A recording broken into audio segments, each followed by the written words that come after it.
Well, thank you, Paige, and hello, everyone. Welcome to today's webinar, Reserve Studies 101, the Reserve Component List. A strong source of our Reserve Study proposal requests continues to be from associations that are just finishing a painful special assessment.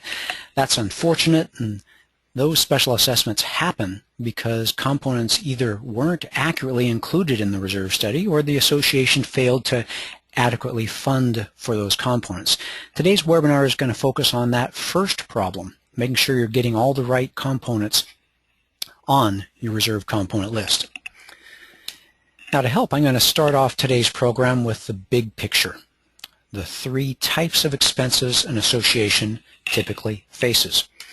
The first and most common are the operating expenses, which occur on a pretty regular daily, weekly, monthly schedule. These are things like utilities, management, landscape, janitorial, things like that. They're the regular expenses an association typically learns and knows about just by looking at the last year's budget. The second category are reserve expenses, the association's predictable, major common area repair and replacement expenses. These are the big ones, things like roofing and painting and asphalt. They're too big to be absorbed by the operating budget. These expenses typically take years of financial preparation. And as Paige mentioned, they're usually so infrequent that boards rarely develop any skill working with reserve projects. But that also means there's a great opportunity to gain some skill and make a real positive impact for your association by attending a training session like today's webinar. Now the third, I'm going to give you a moment to guess. What do you think the third category is? Third category are surprises, hopefully true surprises. We live in a world full of surprises. We can't eliminate them, but a well-prepared operating and reserve budget will minimize the number of surprises your association will face. But remember, surprises are going to occur. You can never totally eliminate them, and you can't expect a great operating budget and a great reserve study to totally protect you from surprises. But you can expect a great operating budget and reserve budget to minimize your exposure to those unsettling surprises. So that's my theme today. Minimizing your association's major predictable repair and replacement expenses, identifying your association's major predictable repair and replacement expenses to minimize the surprises facing your association. Now, for a few housekeeping comments. As a reminder, this is a live presentation and everyone's been muted to keep the background noise to a minimum. I want to point out a few controls that are on your computer that appear similar to what I've shown on the middle of your screen here. I like an interactive presentation, so every once in a while I'll ask for your feedback. And the way to respond is to raise your hand by clicking the hands raised icon in your control panel. And if at any point in time you come with a question, you can see there's a little dialog box below that where you can type in a question. Paige is going to be monitoring that area throughout the webinar today, and she's going to select from those during our Q&A session at the end. Well, I hope you have some paper and are taking notes, but just to give you some peace of mind, I want to let you know that today's session is being recorded. We're going to upload it to our website for future reference. We're going to create a nice outline to all attendees who fill out a survey at the end of today's session. And in addition, I've got a great resource that I'll direct you to at the end of today's session for future reference. So, without further delay, grab your mouse and give me a hands raised mouse click if you're ready for me to get going on the presentation. Grab your mouse, give me a hands raised. Very nice. Okay. Thank you all. I'm going to put hands down and on to the presentation. Okay, every reserve study has three parts: the reserve component list, a calculation of reserve fund strength, and a calculated reserve funding plan. The component list identifies the scope and schedule of the reserve expenses facing your association. The reserve fund strength reveals how well your reserve fund balance matches up against the needs defined by your components. And the reserve funding plan reveals how much it costs on an ongoing basis to offset that ongoing deterioration of your components. It's a moving cycle of related issues. The component list defines the needs of the association, and then the reserve fund strength, or we call it percent funded, numerically, reveals how well you're prepared at this time. And based on how well prepared you are and what component expenses are coming up, your reserve contributions are then created. But all the facts are continuing to change on an ongoing basis. The components age, the reserve fund strength changes, funds in the right amount are or aren't transferred to reserves, so it all needs to continually be rebalanced. That's the inherent nature of reserve planning, so it is part of an ongoing cycle. And today we focus on the foundation of the reserve study, the component list. We do have two other webinars in this series, Reserve Studies 102 and Reserve Studies 103.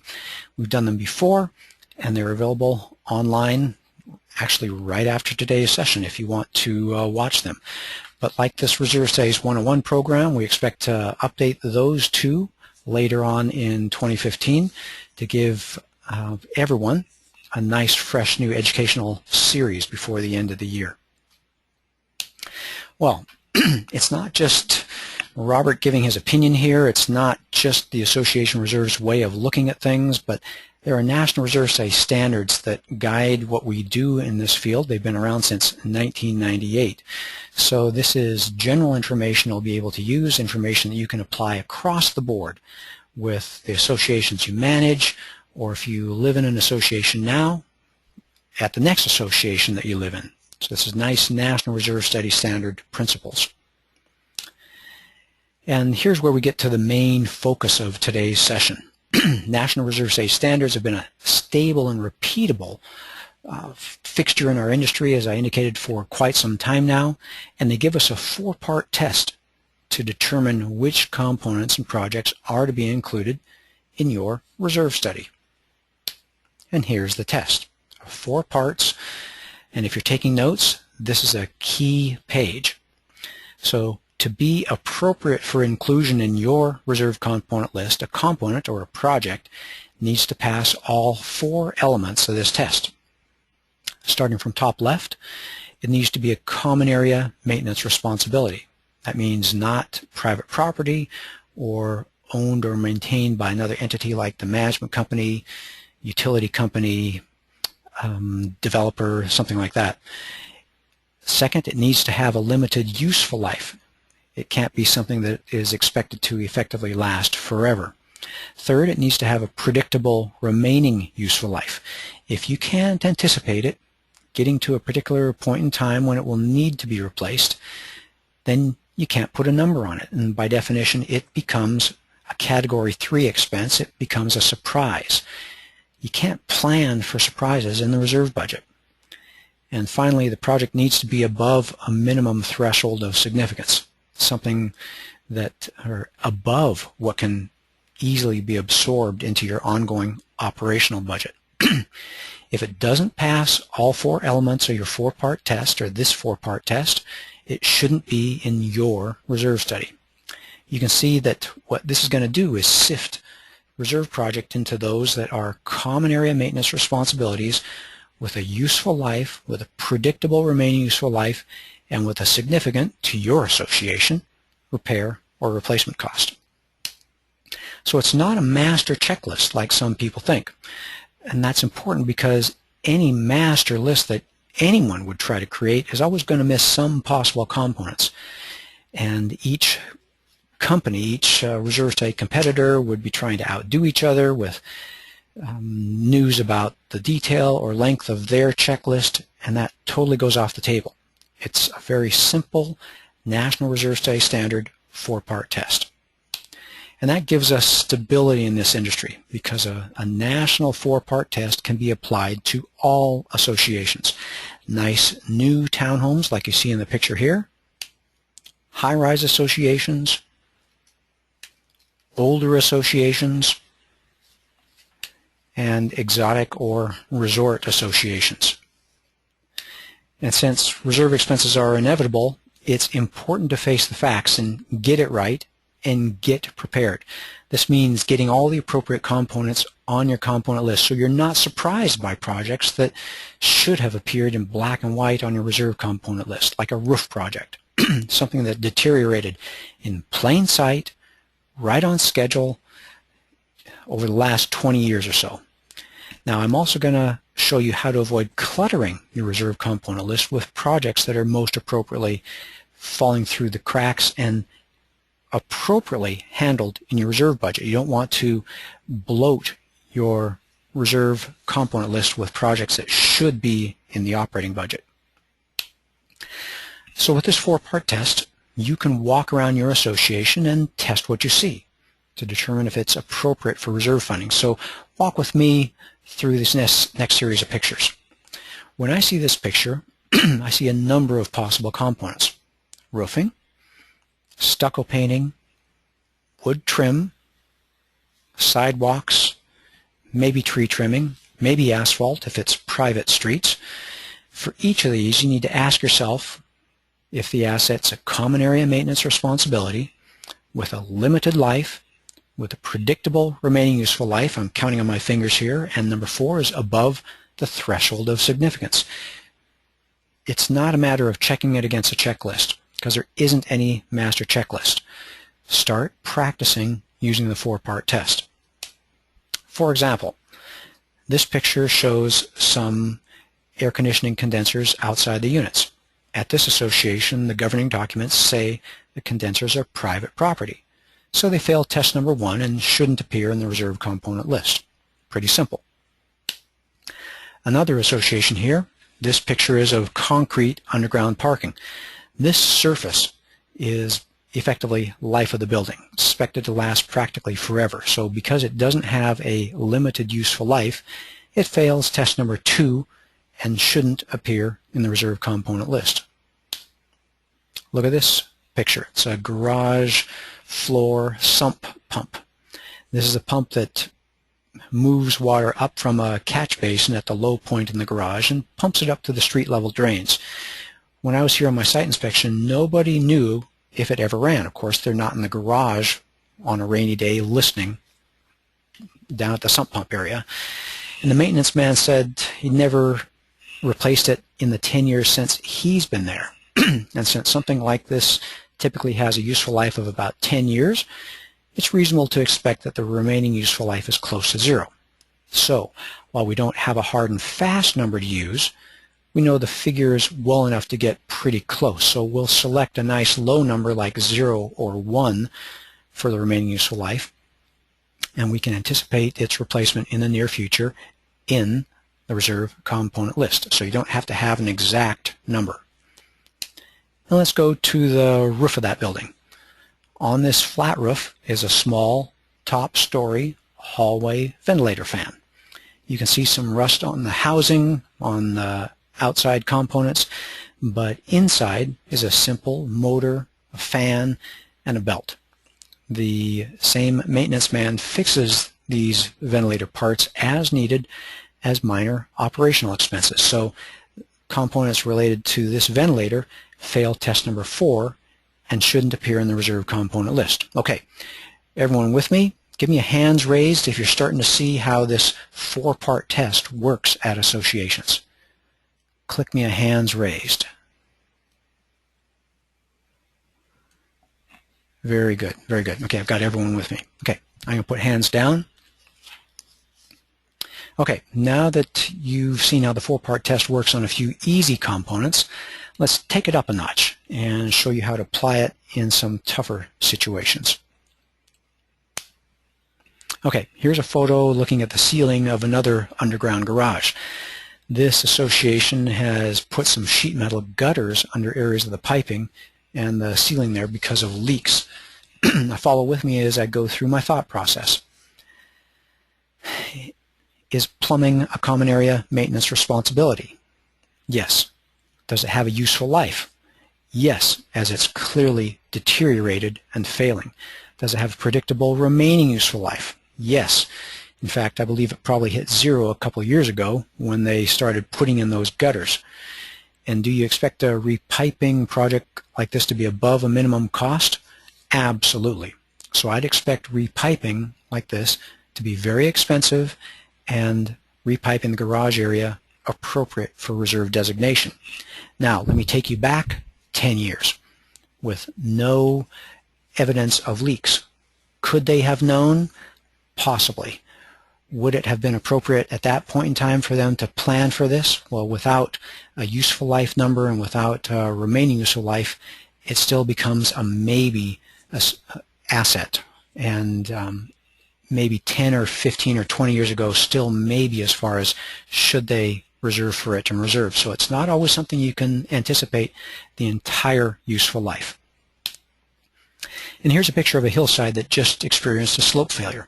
It may not look like a big deal. You think all they have to do is just throw some dirt back up on the hill. But to get a hillside like this stabilized and replanted can easily cost about $50,000. So it's a significant expense. The problem lies in that it can't be anticipated. No one knew this area was going to slip. But this large association has extensive hills. It's effectively all hillsides. And here at the 20-year-old point, this is the 4th time a hillside has slipped. So the simple math is that the hillside here slips about once every 5 years on average. They might not know where, but it's prudent to figure that if it happened 4 times, it's going to happen a few more times. And what do you think? Maybe about every 5 years or so?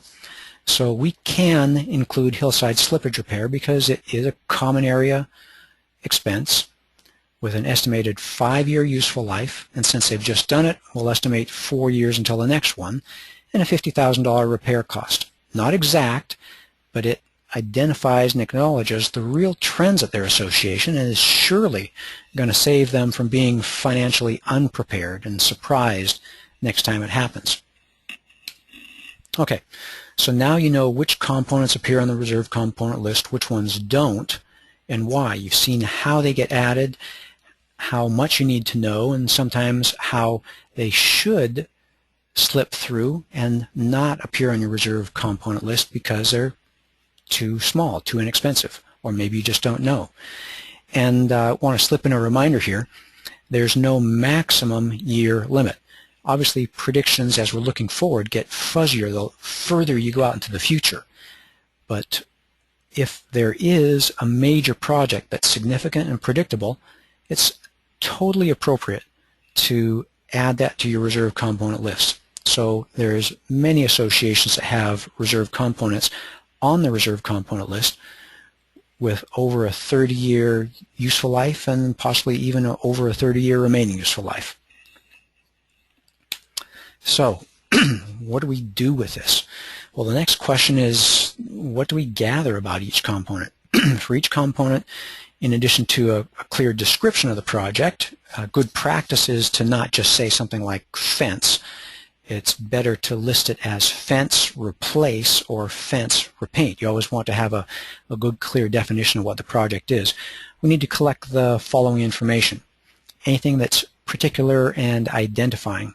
Usually this means quantity, but it could mean a serial number, a size like a horsepower rating of a pump or a BTU rating of a heater.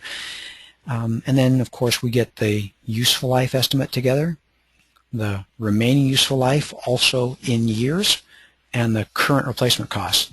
Now, note that in the financial analysis, the reserve study is going to contain future costs, but here in the reserve component list, this is the platform for those other calculations. So here, all you show is current replacement costs. These are today's costs in the reserve component list. Okay, so let's look closer at a simplified reserve component list. I've eliminated the quantity field for space, but you can see a clear description of the project. You can see first one is replace, second is resurface, fourth one is seal, and values for useful life, abbreviated to UL, remaining useful life, RUL, and the project's current replacement cost. One other thing to point out here is that when you see your remaining useful life as 0, that indicates the component needs replacement in the initial year of the reserve study. And something else, remember that a reserve component list for a small association is going to, by definition, have a different makeup than one for a large association, because some components that are significant to a small association may be under the level of reserve significance to a large association. Okay? And I said it earlier, but it went quickly. I said that the reserve component list forms the scope and schedule of an association's reserve expenses. Let me explain a little clearer. The scope is the type of projects on your reserve component list and how big they are. Basically, which mountains there are and how big are the mountains. And the schedule talks about when they're going to occur and recur. The useful life tells how often they'll recur, and the remaining useful life says where they are on that schedule. And the result is a map of expenses unique to each association. Here at Association Reserves, we often call this the fingerprint. It may look kind of random, but remember that each expense that appears on this chart here has passed the 4-part test. You know it's a major common area, predictable expense, deteriorating in a steady, predictable manner. Now, a little reality here. You and I know that these projects, especially out into the future, are going to move around a little bit, forward or backward, and they are going to get slightly larger or smaller as scope changes or inflation changes and as we refine our projections, but these expenses are not going away. Every association is going to have their own unique scope and schedule of reserve projects that faces them, and they need to address the reality that these are going to happen. While a typical reserve component list may actually contain 20 to 50 line items, and you're now pretty clear on how they got onto that list, not all reserve components, just because they're called a reserve component, are equally significant. There's usually a few components, repeatable ones, that are huge compared to the others, and they deserve much more of your attention. Typically, it's just a few components that make all the difference in a reserve study. The key is understanding which ones are the big ones so you can turn your attention to those and not be wasting your time with a lot of little ones. I want to give you a moment to ponder this question before I put the answer up. How many components do you typically think drive a reserve study? Gotten the number in your head? The answer is 5 or less. It's a wonderfully small number. And often, for many associations, the number is even only just 2 or 3. You can look at it from another point of view. Even though a reserve component list may have over 30 or 40 or 50 components or more, you don't have to worry about being overwhelmed with such a long list. Most of the components aren't going to affect your reserve fund strength or the size of your reserve contributions very much. Most are individually insignificant. A long component list may be necessary for completeness and for planning, capturing to make sure you've got all those replacement projects. Of course, you don't want to be surprised by something that is predictable and isn't surprising, but typically when you look at it, the details about replacing one pool heater or a mailbox kiosk or one garage gate, individually those have close to zero effect on your bigger calculations, the reserve fund strength or the recommended contribution calculations. This makes it easier for you to focus. I want to encourage you to focus your efforts on working with the reserve study, looking at the components that are influential, spending your time there. Now think of an aircraft carrier. There's lots of boats and ships in the oceans, but an aircraft carrier is the one that needs to instantly demand your attention. Similarly, you see a short list of components on the screen that just by name should warrant your attention if they appear at your association. The dominant components will vary depending on your association type and your region of the country, but let me explain. For a typical townhome association, the dominant components are roofing, painting, and asphalt, period. In cooler or moist climates, you can add siding and window replacements, and then in mid-rise or high-rise associations, you typically don't have as much asphalt or roofing, but you do have major interior hallway projects and major mechanical components such as HVAC systems, boilers, elevators, fire alarms, all those kinds of things. But remember, most components are window dressing compared to the few dominant components at your association. And how do you tell which ones are the dominant ones? It's not the ones with the largest replacement costs. If you have a medium cost component that happens regularly, it may be more significant to the association than a high cost component that happens rarely. So what's important is its effective cost per year to the association. Let me show you that.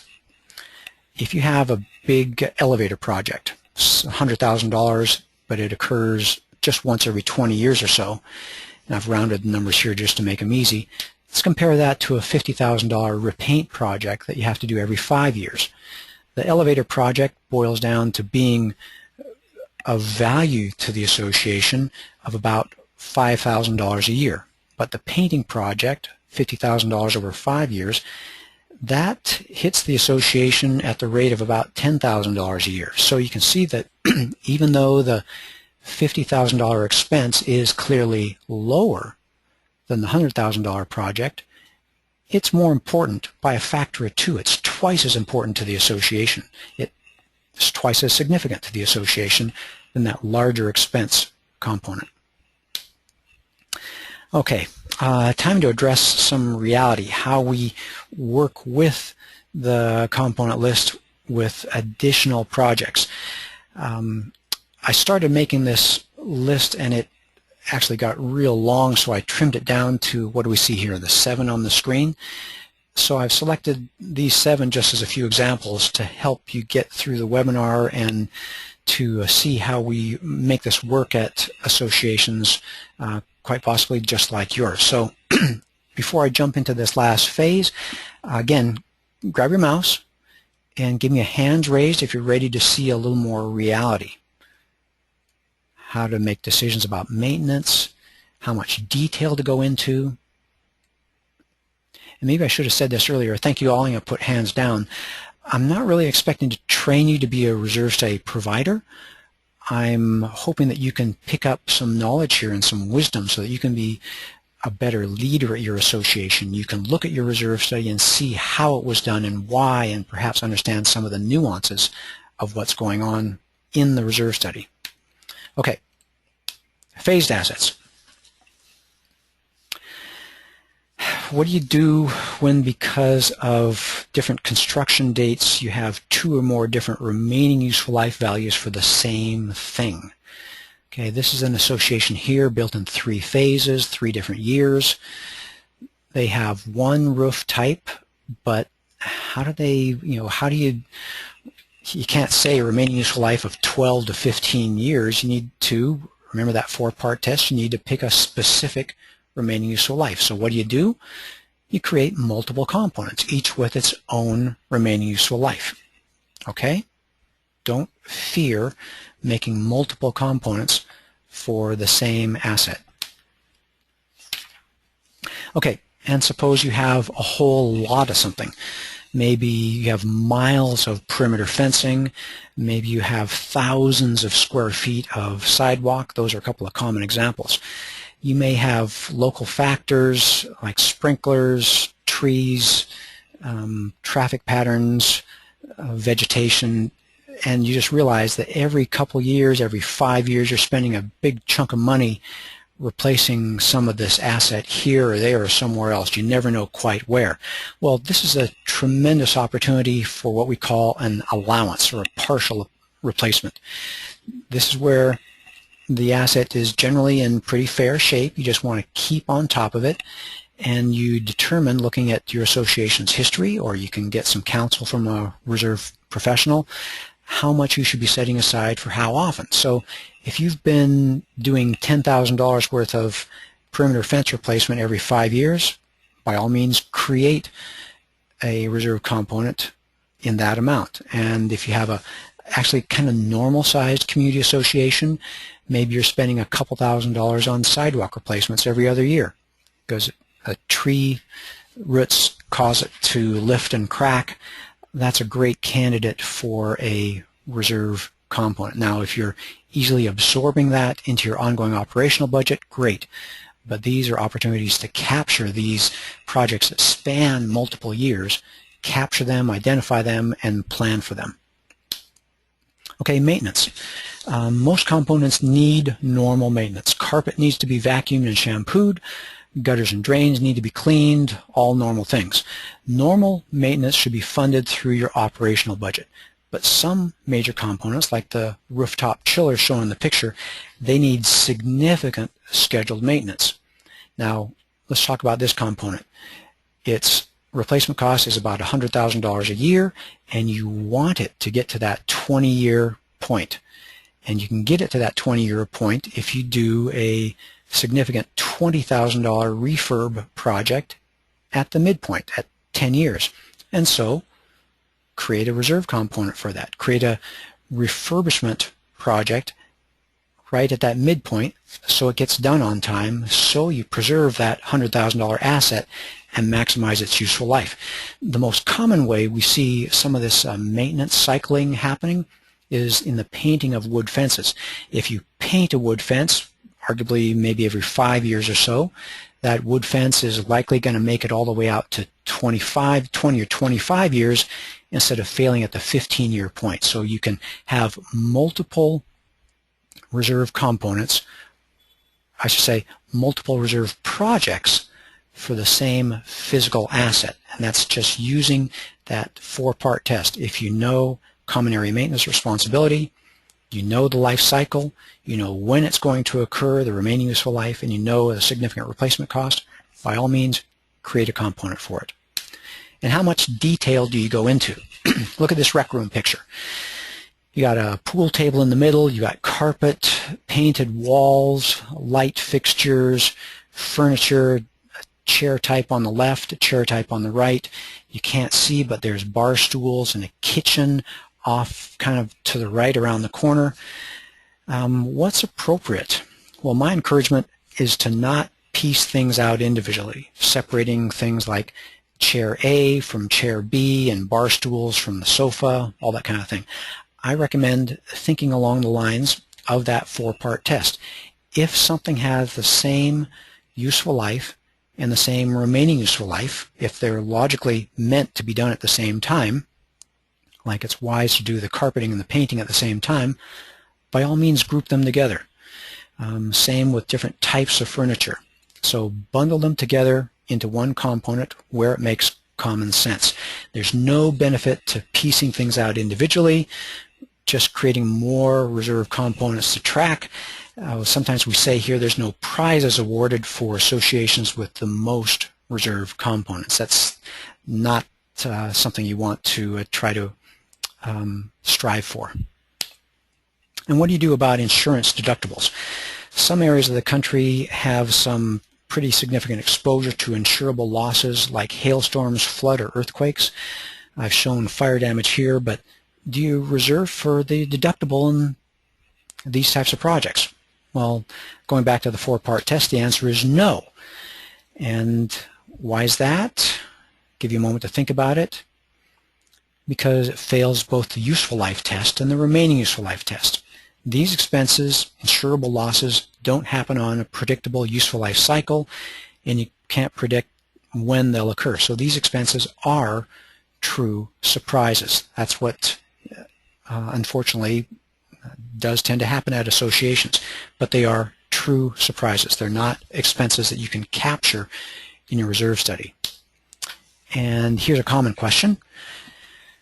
Taxes and IRS issues. The IRS defines some projects like painting, tree trimming, and asphalt seal coating, among others, as not being capital projects. And some people say that this IRS definition means that these projects are inappropriate for your capital reserve budget.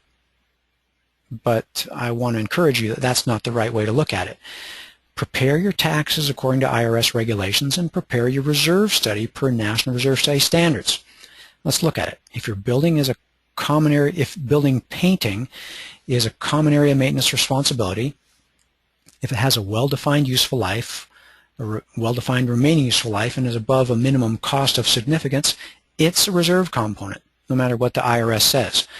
And if your CPA needs to make an adjustment, have them make an adjustment. It's much more important to have such a significant component listed in your reserve component list and there for future planning purposes. And the same is true for state laws. Some states have a short list of components that are to appear in the reserve study, but don't see that as your guide. Remember, that's a minimum. I think you'll find that when you plan your reserves according to National Reserve Study standards, that plan will show that those components and likely many others need to be listed in your reserve study. So don't just hit your state's minimum standards, look to National Reserve Study standards. And finally, once you've prepared your reserve component list, as I said earlier, it immediately goes out of date. Don't see that as a frustration. That's just the way things are in the industry. But National Reserve Study standards define 3 types of reserve studies. A full reserve study typically only needs to be done once to assemble the main structure of your reserve component list, measure the asphalt, measure the hallways, all those kinds of things. After that big project, you can adjust and update your reserve study either on the basis of a diligent visual on-site inspection called an update with site visit, or by updating costs and remaining useful lives on the basis of the time that's lapsed since the last update. So update it and update it regularly. I think you'll find most associations find professionally prepared update with site visit and update no site visit engagements to be surprisingly inexpensive. And that wraps my core material for Reserve Studies 101, the reserve component list. The component list, as I said, gives you the scope and schedule of your association's reserve projects and forms the basis for the other calculations that are going to occur: reserve fund strength and your funding plan. And what is it? It's the 4-part test. Helps you to accurately find the projects at your association that should be funded through reserves, minimizing the expenses your association is going to face. And that's exactly the same 4-part test that we use to guide associations like yours to a successful future. We do it every day, all throughout the year. And as I was thinking, there's so many different directions I could have gone, so much more time I could have spent. Let me point you to a few additional resources. You can go to our website, reservestudy.com, click on the Learning Center, and you'll find a vast, I think vast is a good word, a deep list of resources there. Or if you want a proposal, obviously click a proposal, click to receive a proposal, and if you aren't getting notifications of our newsletter and webinars like this, please join our free email list. And a great resource I'd like to direct you to is a free download that's on our reservestudy.com website. Go to the Learning Center and the Library, and in the component list category is a great ebook, All You Need to Know About Reserve Component Lists. That's a great outline to have and to distribute to other people. And at this point in time, I want to hope that you picked up something that you can use as a gem of information to be more effective leading your association. So stay tuned for announcements about Reserve Studies 102 and Reserve Studies 103 later on this year. But at this point in time, it's time for me to turn the microphone over to Paige, who will coordinate our Q&A time. Paige?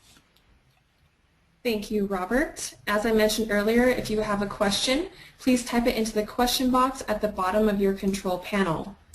All right, Robert, first question is, when it comes to plumbing, such as your garage example, is the current condition the determining factor in deciding if it is appropriate for reserve funding, even if it did not pass the 4-part test in the past?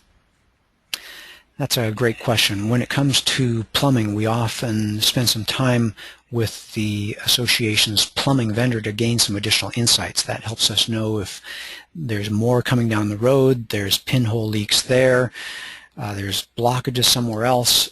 So both we try to gather as much information as we can about the current and future situation at the association, always trying to gather the best information we can to help the association avoid surprises.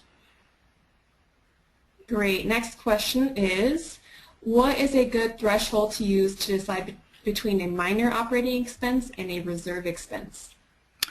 Great one. For the average association, the threshold between what they pay for through operating and reserves is often in the area of either manager or board member signature authority, the kind of money you can spend without having to go through total board approval, or something in the range of 0.5% to 1% of the association's annual budget. Something right around there is typically a good threshold. Okay, next question. When a component reaches a remaining useful life of 0, do you replace it? For example, a pool heater that has a remaining useful life equals 0 but is still working. That's a good one, because you ask yourself, why should I replace it? It's perfectly good. The answer is no, you don't automatically replace it, but there are different categories of failures. For instance, if there's one water heater that serves the entire association, that's something to be proactive on. You don't want it to fail on what's coming up, Memorial Day weekend. So we've got an article on that. You can go to our Learning Center, library, and under Components you can see an article about, I think it's titled Replace or Repair on Schedule or Not.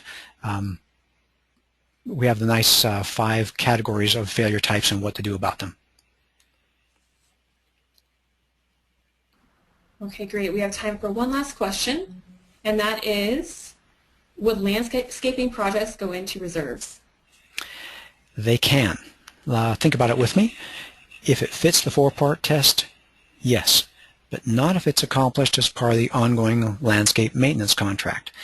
If it's common area maintenance responsibility, and tree trimming is a great example, common area maintenance responsibility, it's life limited, it occurs every 3, 4, 5 years. Remaining useful life, is it predictable? Yes. You trimmed them last year. It cost $10,000. And you look at it, wow, $10,000 was significant. So all of a sudden you can see that you've identified a landscape-related expense. You can do the same thing for the greenery in the entryway or along a green belt. If it passes the 4-part test, it's appropriate for reserve designation. Great. Thank you, Robert. That concludes our webinar.